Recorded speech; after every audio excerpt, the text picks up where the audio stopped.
Finished product, ang bulalo. Ay, so yummy. So, meron tayong salata, tomato and basal, onion, tapos ito dahon-dahon. And itong sopas. So, ang bulalo dito mga langging ay bread. Bread ang partner. So, hindi na ako nagluto ng rice kasi kahapon nag-rice ako. So, mag-bread tayo and bulalo. Sausaw. I think that we're gonna put salt. I didn't put more. I put little.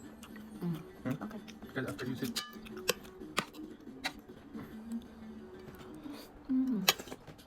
So, ito yung meat. Sobrang init dahil.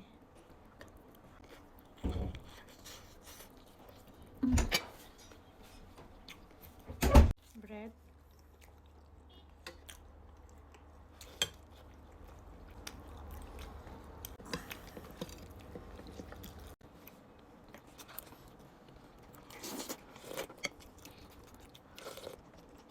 Parang natin.